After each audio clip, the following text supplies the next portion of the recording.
കുമ്പള അനന്തപുരം വ്യവസായ എസ്റ്റേറ്റിൽ വൻ തീപിടുത്തം. പുലർച്ചെ 4 മണിയോടെ മാർക്ക് വുഡ് പ്ലൈവുഡ് ഫാക്ടറിയിലാണ് തീപിടുത്തമുണ്ടായത്. ഫയർഫോഴ്സിന്റെ കാസർഗോഡ്, കാഞ്ഞങ്ങാട്, ഉപ്പള, കുറ്റിക്കോൽ എന്നിവിടങ്ങളിൽ നിന്നുള്ള 8 യൂണിറ്റുകളെത്തി മണിക്കൂറുകൾ നീണ്ട പ്രയത്നത്തിനൊടുവിലാണ് പൂർണ്ണമായും നിയന്ത്രണ വിധേയമാക്കാനായത്. കണ്ണൂർ സ്വദേശിയുടെ ഉടമസ്ഥതയിലുള്ള ഫാക്ടറിയിലാണ് തീപിടുത്തമുണ്ടായത്. ലക്ഷങ്ങളുടെ നഷ്ടമുണ്ടായതാണ് പ്രാഥമിക കണക്ക്. വെള്ളിയാഴ്ച രാത്രി 12 മണിവരെ ഇവിടെ ജീവനക്കാർ ഉണ്ടായിരുന്നു. അതിനുശേഷമാണ് ഇവർ പോയത്. 4 മണിയോടെയാണ് തീപിടുത്തമുണ്ടായത്.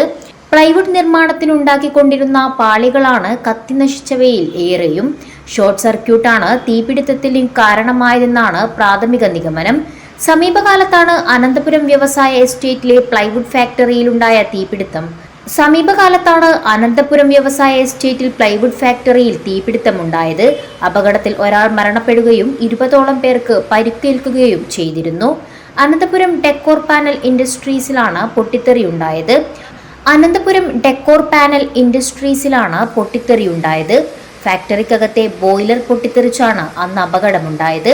പ്രദേശത്തെ നിരവധി വീടുകൾക്കും കേടുപാട് സംഭവിച്ചിരുന്നു. അനന്തപുരം വ്യവസായ എസ്റ്റേറ്റിൽ അടിക്കടി ഉണ്ടാകുന്ന തീപിടുത്തം പ്രദേശവാസികളിൽ ആശങ്ക ഉയർത്തിയിട്ടുണ്ട്. News bureau, Kumbla.